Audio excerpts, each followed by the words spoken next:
Hey, everybody, just a reminder that you can always donate money at our Patreon account, patreon.com/HMN podcast, where you can get some cool little swag and stuff. I can tell you right now that I'm starting to package up some of the stuff for the $25 and higher bidders. So if you want to get a package of random horror shit, then you should make sure that you go over there and donate as quickly as possible, because those are going out in the beginning of April. And now let's talk about a really bad movie.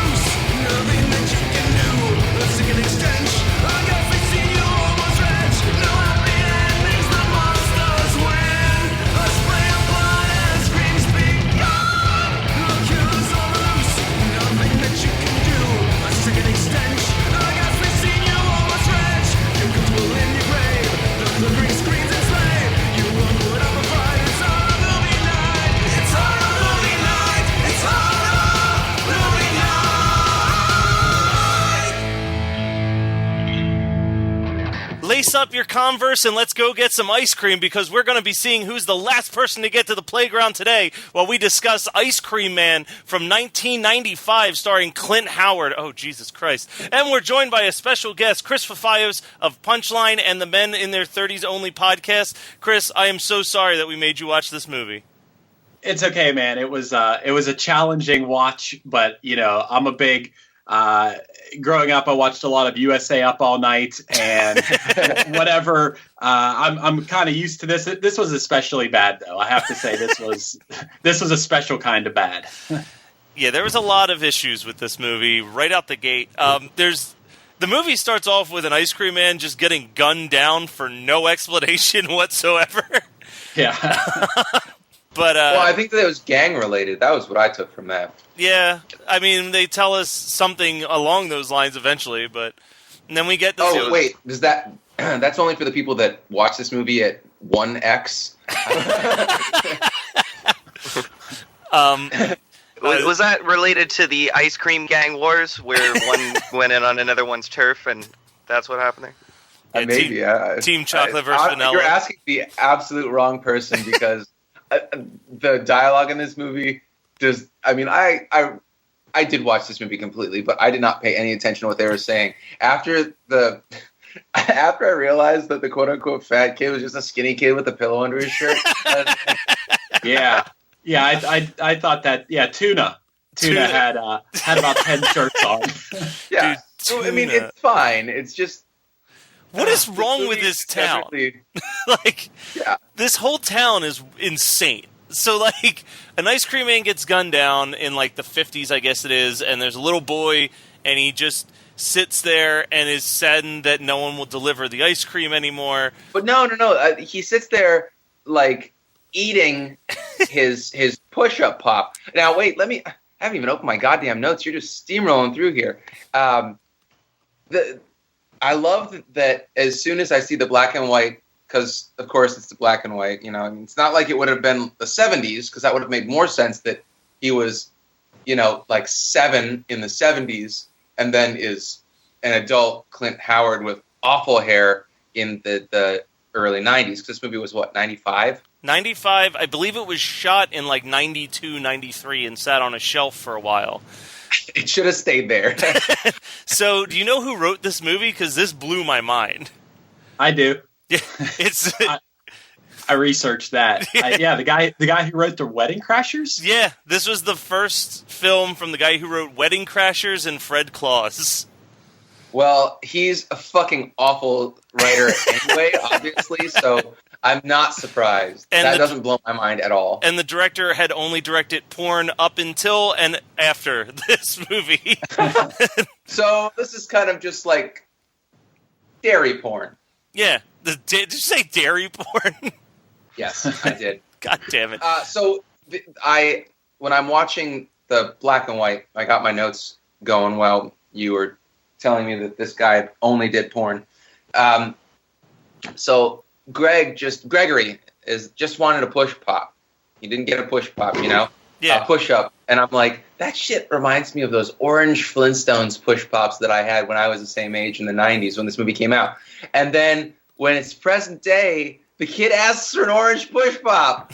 Yes, vindication. So I pretty much went on autopilot after that. Everyone loved the orange ones, but I swear to God, there was Pebbles, which was strawberry flavored, and that was way better. But no one ever talks about it.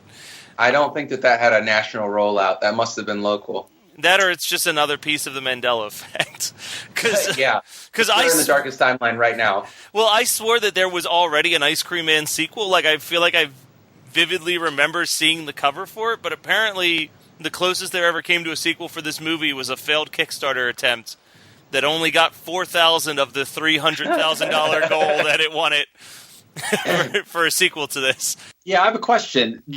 I saw the budget for this movie was $2 million. Where did that $2 million go? For that, all the T-shirts, the tuna war. Yeah, I mean, this the production value on this. I don't know where they spent that $2 million.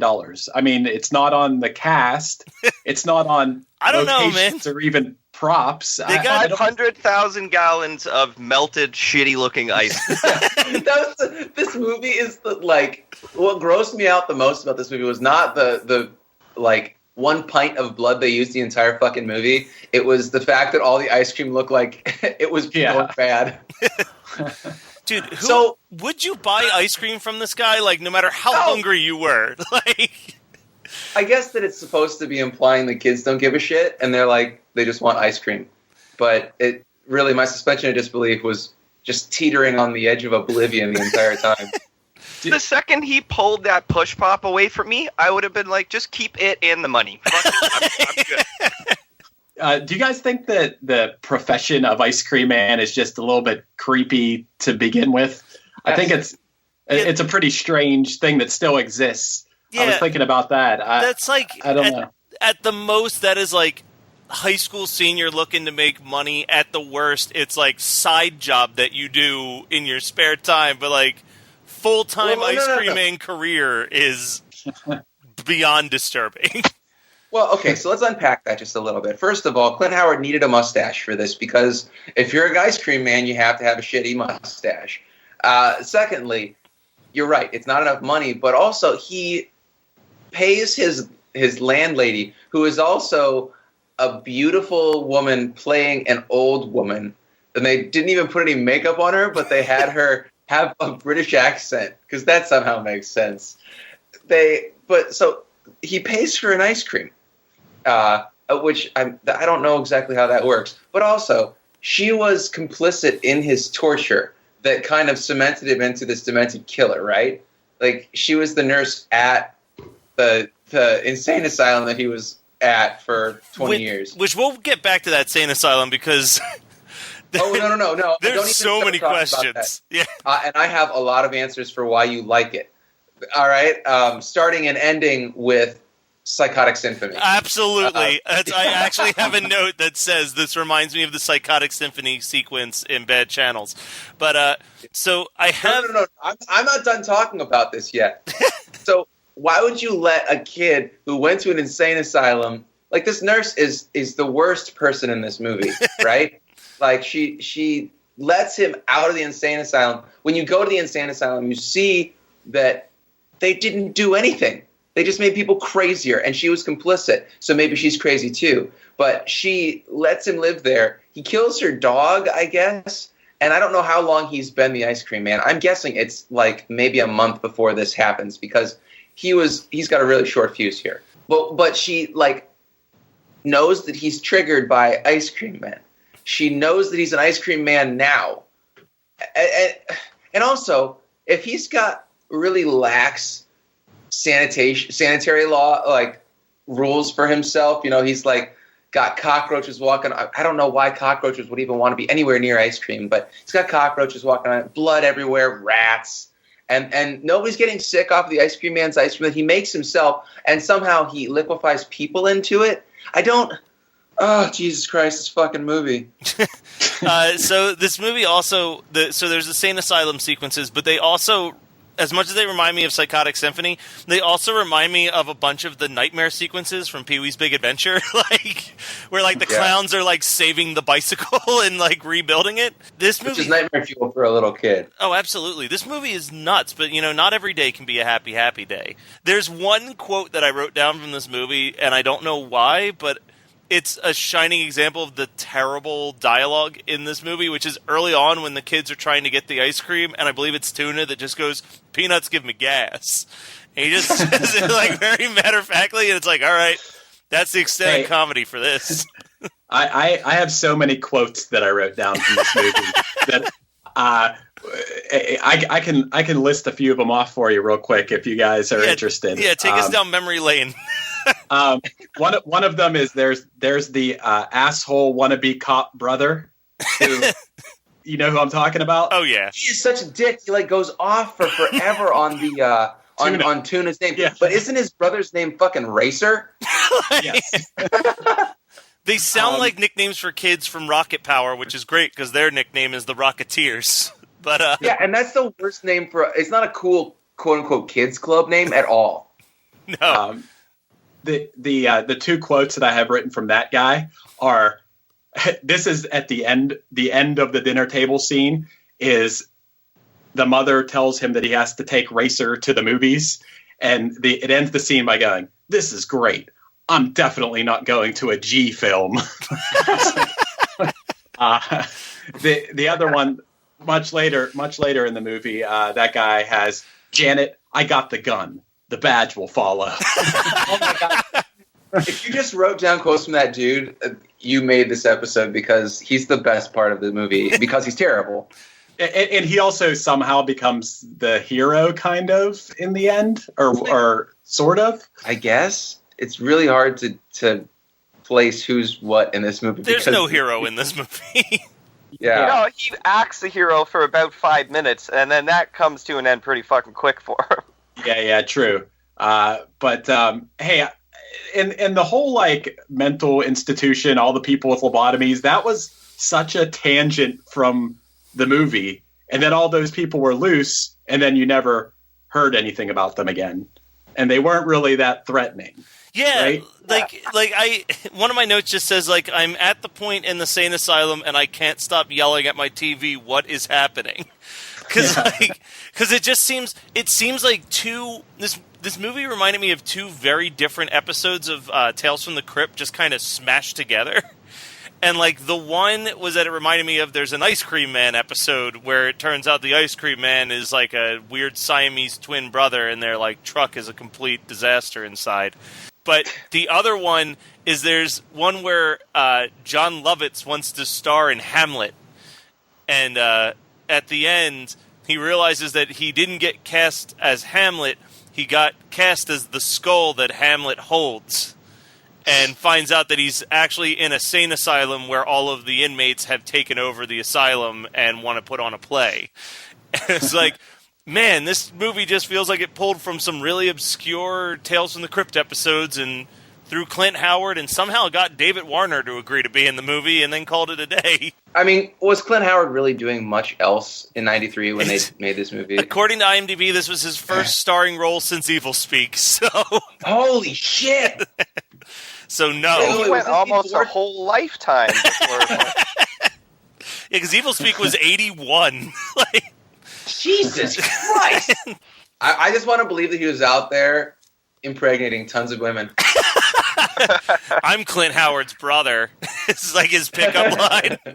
No, I'm Ron Howard's brother. Oh yeah, whatever. He's dumb. Jesus Christ, Matt. He also, listen, Clint Howard's also the reason why MTV no longer has the Lifetime Achievement Award. So I think I've told that story before on here. Story. Okay, so once again, MTV Movie Awards used to do a Lifetime Achievement Award, and it used to go to like Chewbacca and all these other ridiculous things. And one year they thought it'd be funny to give it to Clint Howard, but they only referred to him as that guy from those movies.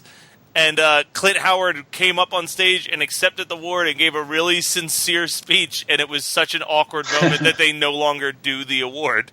They're like, wow, this really got unfunny quick, guys. And just that story, I thought that it was going to have a great punchline. It was just depressing. No. Yeah. Why would you invite him to accept the award? Or at least, like, I don't know. That part I don't understand. So there are a few things that I actually enjoyed in this movie, but they all happen towards the very end. I love the head on an oversized cone, which I distinctly remember being the main picture on the back of the DVD box. Yeah. And I like the decapitated head hand puppets that he creates. Those are the best. Okay, wait. I actually did write down one quote from this movie, which this movie just made me kind of shake my head like you're watching your dumb friend do dumb shit, and you're just like, I can't believe that they're doing this in public kind of thing. Until Clint Howard is holding the two heads on sticks, and I don't even remember who those characters were. They were police, I guess, of some sort. I don't know. Truly, this movie is jaw-droppingly confusing. But he somehow rigged it so that their jaws move when he, uses the trigger at the base of the sticks, and he's making them talk to him and each other, and it's this really bad, shitty shtick. And then he's like, I'm really about ready to be done with this fucking movie. It's got like 10 minutes left, and I'm just not having a good time. And then the two heads make jokes to each other, and then Clint Howard just goes deadpan, straight face, and goes, "Shut up, you're not funny." And I laughed out loud so hard. It was so fourth wall break. It's right up there with the really weird dinner sequence in Tourist Trap, where he's just having dinner with himself. Want more crackers? No, I want more crackers. We're missing so this movie was pretty tame, except for the part where I guess it was last week's episode we were talking about in Rawhead Rex how the wife of the protagonist, the photographer, is just so horny all the time. Yeah. And the problem with the Lawnmower Man where all these women are just walking, waiting for anyone to just throw them the D. It's not real life at all. And so there's this one woman in this who is I can't even place who she's the Walmart version of. It's I don't know. She's this crazy blonde woman, and she goes up to the ice cream truck, and she's wearing negligee. It's the middle of the afternoon. She's surrounded by 12-year-olds, and she's like, "Why don't you bring me some hardtack to my house? Here's the address." And Clint Howard's like, "No thanks." And she's like, "Here's my address. Really come over and fuck the shit out of me." And so he comes over and brings her the head of her boyfriend, I guess. But then he liquefies her, and the only thing left is her gigantic hoop earrings and her diaphragm, which really grossed me out so hard. I don't know why. What that was? That's a diaphragm. I actually went to the IMDb threads to confirm that exactly was what I expected it to be. It's such a 1992 joke because diaphragms were easier than birth control, I guess. I don't know. Birth control pills. It was easier to procure them in 1992, I guess, or 93 when this movie was filmed. But I have a note on that says, "Does the sexy lady want to fuck the ice cream man?" Why? Does. It doesn't make sense. Again, it's dairy porn. The guy who wrote or directed this movie was women want to fuck the milkman, right? This is close enough to a milkman, I guess. It makes sense when porn logic. He's a porn director. Yeah, it absolutely makes sense. Yeah. So are you trying to say that ice cream men aren't the modern day milkmen? Oh my God. Hey guys, I have a question for you too. It seems like Matt said, there were two plots. You have the ice cream man thing, then you have the whole bigger conspiracy of the whole mental institution. But there was also a third point that I don't know if you guys noticed, a third mini movie within this movie, was that the little girl, I forget her name, but her dad was a preacher in a church. Yes. Oh yeah, and her mom's possessed. Yeah, and her mom's the Archangel Gabriel was speaking through your mother again. It's one of the quotes I wrote down. Why that is only touched upon? Why is that in the movie? Why is that part of the movie? What is happening in this fucking town that they let an insane asylum just go into disrepair and let the people run it and don't give a shit? That people are being those people. Probably Clint Howard. Oh my God! They're living off ice cream. He's just think swinging they've all by. Got that thing where you go crazy from eating human flesh from That like what we are movie. Do you guys remember that? Oh yeah. It's Crutchfield Jacob. But no, that's a prion disease that it affects your motor skills. It wouldn't just make you fucking crazy. I mean, I know that we're really stretching the reality of what could possibly be happening in this film just for laughs, but no, it's not Crutchfield Jacob.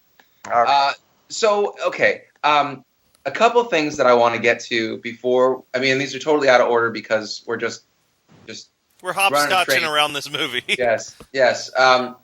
So there's also a point where I just am flabbergasted by, I guess it's the prop department, because it makes me wonder if this is all in the Ice Cream Man's head, because his daisies they're gigantic flowers. They're made out of I thought that they were metal flowers, and that his landlady, who is his nurse, is just humoring him by being like, "Oh, how did you get your flowers to grow so big?" And she was like, "Will you plant some for me?" I thought she was just humoring him their first interaction, because I was like, "Oh, he's crazy and doesn't realize that those are just made out of metal." But then one of the police guys come up to him later on. They come to him. Oh, it's when they're trashing when you actually see that he's making the ice cream, which is just confusing as hell, because I would not expect that anybody from an insane asylum would be able to actually make good ice cream, make any food that would be attractive at all. So to eat, rather. So they come and they trash his ice cream setup for no reason, and then they're standing outside it, and Clint Howard's supposed to be seething because they just ruined his livelihood. And the one cop's like, "How'd you get those flowers to grow so big?" And he's like, "I fertilized them with the bodies of stupid cops," or something like that. And I'm like, wait, so everybody thinks that those metal flowers are real flowers with faces about 18 inches in diameter? That doesn't make. That's another. Hey, I wrote down that quote for you, and then what the cops say when they get into the car. He says, "I chop up policemen and use them as fertilizer," and then 10 seconds later, the cops get in the car and say, "There's something weird going on." But is that the same cop that earlier on gets the eyeball in his Rocky Road, and Ice Cream Man is like, "So, yes, that was doing this." There's a line though. That's a pretty gross part, but there's a line that I really wanted to mention. The Ice Cream Man goes, "So can you tell me anything about the case?" And he goes, "That's classified, Ice Cream Man. It's classified." And he just walks off and eats his Rocky Road. But the screenplay is so bad. It's just so bad. Yeah, this is not a good movie. This is not even remotely a good movie. And I let me double check, but I'm pretty sure this was recommended to us by somebody. Yeah, somebody picked. Hey, can I talk about a scene in this movie that was just... It was the scene that blew my mind the most. Sure. Tuna is being chased by the Ice Cream Man through a grocery store. Yes! A grocery store full of adults shopping. For some reason, Tuna, through this entire chase scene, never makes even a peep. Never even yells, "Hey, there's a guy chasing me." He's just completely silent through this entire packed grocery store where a crazy guy is chasing him through it. I thought that was a little strange, I guess, but in this movie, I guess that's not really that strange. So, Chris, why does nobody think it's weird? If these kids had an ounce of self-preservation, they would never have gone near this fucking Ice Cream Man in the first place. Especially when he's like, "Hey, I'll give you some free ice cream."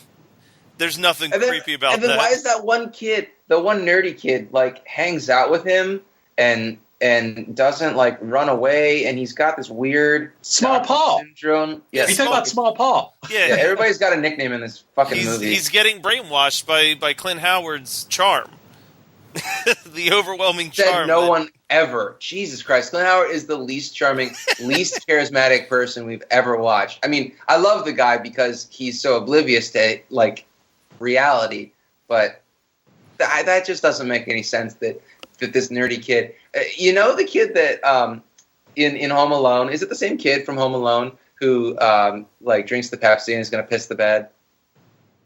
I don't think. No, this kid. I looked him up. This kid he was in six films. They were all around this same year, and this was like the next to last one. He was in Jojo something is his name. No, it's not him. So Scott, it looks like this may have been your fault that we watched this movie. As I'm reading over this email, the email was called Flashpoint Paradox. And it says, in what world did that look like anime? Sure, it's animated, but comparing this to literally any Japanese anime, you're completely wrong. Flashpoint Paradox is a good movie, but I'm not throwing at the mouth being pissed off about it. I just think your comparisons are flawed. Anyway, as a punishment, you have to watch a movie, and I'm curious to hear your thoughts on this pick. It's something that I watched last night, and I'm sure you'll have plenty to talk about it. Clint Howard stars in it. It's a little film called The Ice Cream Man. It's on YouTube. Have fun. Yeah, I remember that discussion, and I remember when we got that. I stand by my assertion that Flashpoint, I guess it's called Flashpoint Paradox, the animated movie, is all the character. It's not an anime, and I never said it was an anime. I said that the cartoon style, everybody's face looks like an anime character, and I didn't like it because I don't like anime. Besides the fact that it was a garbage Darkest Timeline. I understand the Flashpoint Paradox is supposed to be a Darkest Timeline thing, but it was just really not that great. And so I stand by that assertion. I am also totally fine with watching The Ice Cream Man. I never complained about that guy or gal suggesting we watch this because I knew it was going to be crap, but I enjoy bad horror. So I have one more note, and I'm going to direct it to Chris. Because Chris, as some of our listeners may know and some may not know, you are a musician. It's probably the longest career that you've had is musician. How did you feel about the music in this movie? Because, frankly, I thought it sounded like the shitty music in the fight scene in Princess Bride the entire time. Yeah, it was just there was no effort put into the music. Like that chase scene's a perfect example. It was like stock. I think I had a stock music CD with that song on it. There was just no. That's what I'm saying. Where did this $2 million go? I don't understand what they spent. They didn't spend it on the cast. They didn't spend it on the writers. I mean, maybe these people were just buying mad drugs, making it like of course they were. 1.7 million went to cocaine in '95, and I don't think it would have been cocaine in '95. I think the cocaine was passe in the '90s, early '90s. I think that. What drug were you on when you were writing this? I don't know. I really. This movie is so disoriented that I'm wondering if they were on shrooms. Yeah, but shrooms aren't expensive.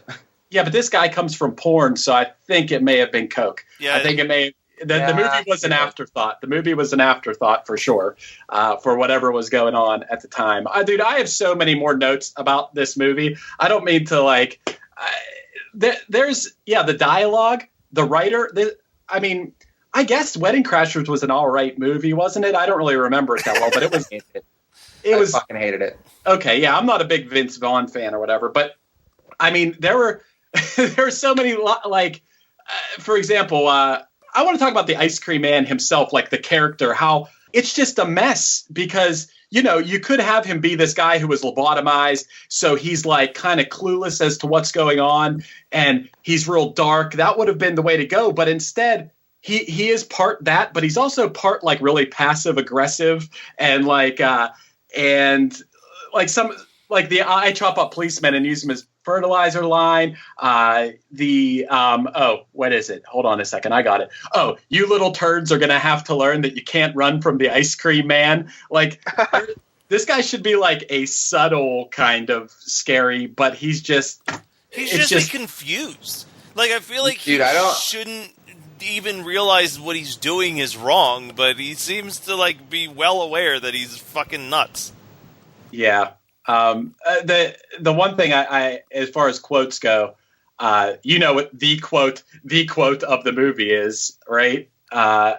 Which throughout the entire movie, they try to really put this Pied Piper kind of idea in, and that's such a stretch.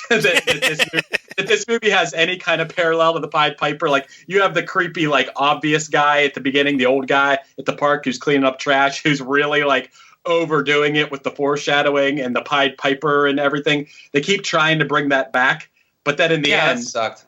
Yeah, it's such a stretch. But in the end, when the ice cream man falls into the machine and Small Paul says, "Who's the Pied Piper now, ice cream dick?" I thought that was actually the best part of the movie. I thought was that they busted that out. I don't know. You know what I just realized? This is the shittiest Monster Squad ripoff ever. Oh yeah, yeah.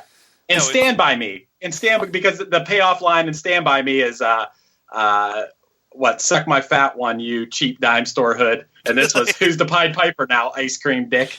My favorite thing about that opening scene, though, is like these kids are palling around. They're just hanging out at the playground, making fun of Tuna because he can never get to the park quick enough, so he's always the last one there. And they're just sharing stories about the Pied Piper because Small Paul's just fucking reading that book, and then this creepy old man's just like, and then he killed the children. And like, I don't think that's how it happened. He's like, well, that's how I remember it. And they just like, just play it off like this is like a normal thing that happens every time they go to the park. Is the crazy guy picking up trash just tries to tell them that children die. Like, well, they've got to be used to it at this point. This town is full of insane people.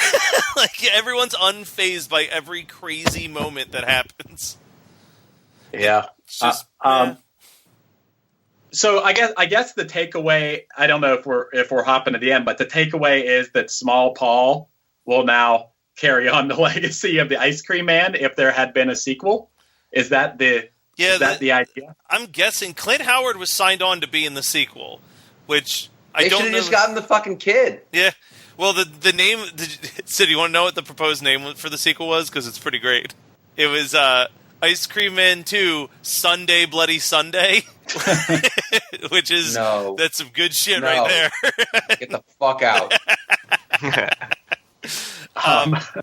So the Ice Cream Man 2 Kickstarter was clearly a massive no-go, but you guys at Punchline actually have a Kickstarter going that I think has a lot of potential, and I'm excited for it. Punchline's been probably one of my favorite bands for the last 15, 20 years. So thanks, man. The idea that you guys are going to be trying to do a Netflix special is really kind of cool. So can you tell us a little bit about that? Yeah, sure. I've always been really, I don't know what the word is. I didn't know if it was cool to try to do a crowdfunding type thing. I always kind of shied away from it. Didn't know if it was cool. But now the way things are, with music, everyone streams music, and that's cool because I do it too. You don't have as much of the, you can play shows to make money and sell T-shirts and stuff. But back in the day, we used to be able to play a show and walk around and sell CDs and really try to work it in that way. But things are a little bit different. So to try to do a really nice music special that's part live, part a live performance, and part comedy and background on our band and stuff. We want to try to do it really nice, so we wanted a little bit of budget. We were trying to get 1% of the budget of Ice Cream Man to that really puts it in perspective there. It does. I mean, and we thought it was a little bit ambitious to try to do this, but we want to do it. We want to do it right. We want to make a beautiful, gorgeous looking thing that is entertaining and also sounds great and everything. So, that requires people working on it. So, and on top of that, any money that we would raise towards this through a Kickstarter would go towards people from around us, the film crew, the audio engineers, the set designers, things like that. So it's kind of in a way, supporting local artists. And on top of that, anyone that wanted to be in this thing with us can come be in it and be part of it. I thought that, those aspects of it made me not feel hey, please give us money. But you guys know too, with podcasts and stuff, I know you run a Patreon and things like that. It's people want to support if they like what you do, they want to support. And it's just, you just have to be tasteful about the way you ask for the support, because you never know until you ask, until you put it out there. A lot of artists that I respect and like a lot have done things in the realm of crowdfunding, and that is kind of what made me get rid of my reservations about that. But basically, we're trying to do a music special. We want to make it really nice. It's 20 years of us being a band this July. So we want to make this music special. We have some 20-year anniversary shows, and then we have a new album coming out towards the end of summer, and then hopefully a full U.S. tour after that. So I feel like this special would be the kickstart of a exciting year for our band. So that's my whole thing. And we have about 24 days left to go. We're at about 30% of the funds that we're trying to raise to do this. So I'm cautiously optimistic that we can make this happen. So I want to bring up two things. So okay. First thing, when we were doing our Patreon account, we were racking our brain for creative names for each tier. I love that literally all of your tier names are just, I want to give you guys $1. I want to give you guys $5. I would like to give you guys $15. But then I have one question about one particular tier. $39 bucket. We will send you a bucket. What do you get? A bucket. That's right. we haven't sold any of the just straight up buckets, but we did at $42. There was autographed bucket. There were only 3 of these available. All 3 have been claimed. Yeah, they've been claimed. Nice. So, maybe we should have added more autographed buckets, but I have this crazy idea. Go buy more buckets and autograph them. yeah. I guess we could do that. But I think it'd be really cool to have a budget to do something awesome. And if it happens, it happens. If it doesn't, it's a little bit of a bummer. But we're just putting it out there. This idea that we have that we wouldn't otherwise be able to do if it wasn't for people wanting to have it made. So we'll see. Yeah, and it's a great band. I know that there's a lot of pop punk fans that listen to our show, which is awesome, and it's probably because it's like the only type of music we really talk about on the show.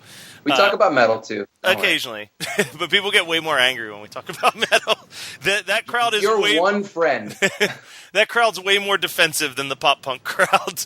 It's true. So if you guys haven't heard Punchline, fucking get on it, because they're great. I highly recommend, if you're looking for some good starting points, 37 Everywhere and Just Say Yes to me are 2 great starting points. But the band has pretty much been flawless for 20 years. So I have some stories about my experiences with your band, Chris. Yeah. Also, everybody in Ice Cream Man had nicknames, right? You had Tuna and Racer. Short Racer and Short whatever. Small Paul. So Matt gave you one before we started. You're cool, Chris. I like it. So actually in the group chat he said, cool, Chris is online and we're just waiting for Adam. But he didn't put a comma after cool, so it looked like cool Chris is online. So now you're cool Chris. I like it. Yeah, so cool Chris. I love your band, obviously. Thanks. And I have 2 great stories, and I have one story about my wife and 2 stories that I have. So my wife went and saw you guys play with Starting Line when they did their, quote unquote, their farewell tour in, I want to say it was Pittsburgh. They played, I think that they played Say It Like You Mean It in entirety, and I think that were you doing 37 Everywhere in entirety too at the time? You know what? I think we played our album Action front to back. Oh, you played Action. Yeah. And she was she had a great time because her one of her best friends from growing up, Travis, has probably been to every single one of your shows within the tri-state area. So nice. She went with him because she loves Starting Line, and she'd never heard of me. She's like, those guys were great. It's funny stories about those guys, and that's where these stories come in. So first story. One of my best friends in college grew up in Youngstown, and his band lost a Battle of the Bands to Punchline in like fucking 2000, and that was my first exposure to you. But I never seen you guys. I never got to see you guys live until I think it was 2004. You guys, I want to say that you guys were on tour with Bayside. Yeah, that's around the time we were touring. It would have been like, I think it was August of 2004, and I can't remember if you guys were at the show or not, but it was at this shithole bar in Lakewood, Ohio, which is just part of Cleveland. And it was like me and 5 dudes just singing along to Bayside. And I stayed with the other bands, but I mean, it's so funny that like there's this undercurrent, this behind the scenes storyline of like, you guys are like this band that has been such a consistent band. We played every fucking, every the shittiest places imaginable up to the nicest places imaginable in every city that you can imagine. Because we've been a band for so long, and when we started, we went out with nothing but our van and like trading shows with other bands and that thing and did that. And so we played every like back room of a record store or like VFW, American Legion. And then like years later, we got on good tours, and then we'd play like the biggest club in the city. Like, I don't know, we've just played every hole in the wall you could imagine, and I don't know, it's very rare we haven't played somewhere.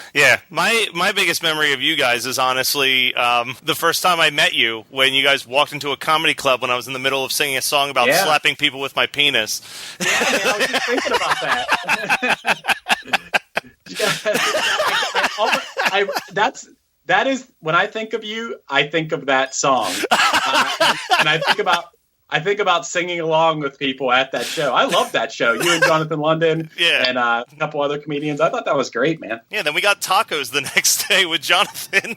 Yeah, at Yahoo or Wahoo or whatever. Whatever it was, it was like a taco place in LA that's just caked in pop punk band stickers all over the walls. Yeah, that's the place. Yep, Wahoo or something like that. I cannot remember what it's called. I'm going to have to ask Jonathan to take me there next time I'm in LA. But man. So we ran a little long, so we probably won't do the What Did We Watch this week. But thank you again, Chris. Guys, go and hit up the Kickstarter. Check out Punchline if you haven't heard Punchline. Chris, thank you so much for joining us. And also, do whatever you can to avoid watching The Ice Cream Man from 1995, because it's not really a good time at all. It was rough.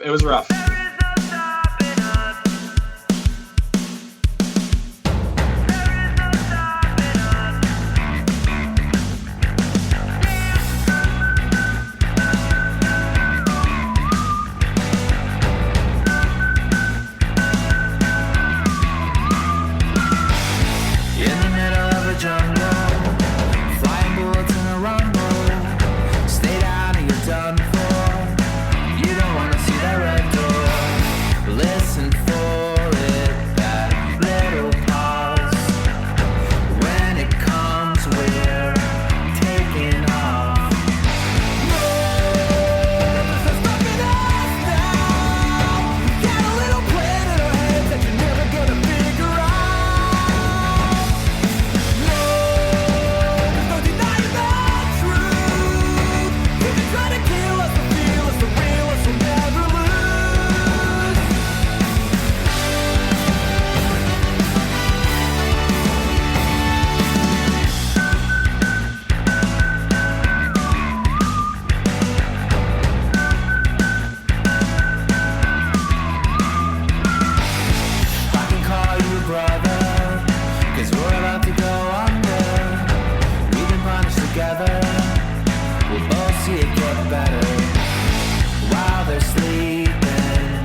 are marching on towards our Parthenon.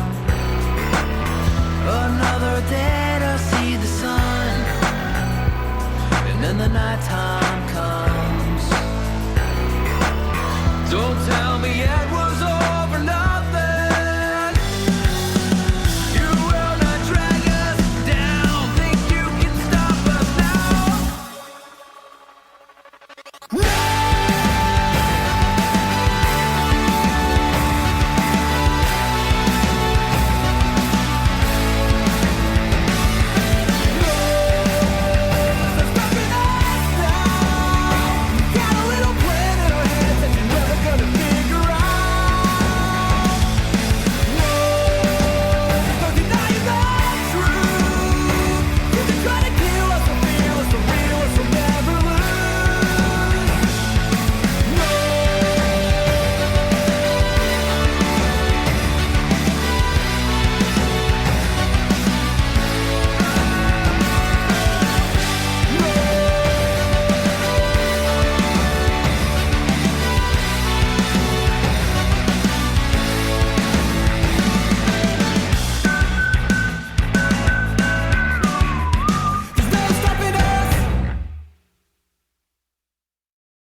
You're listening to the Geekscape Network.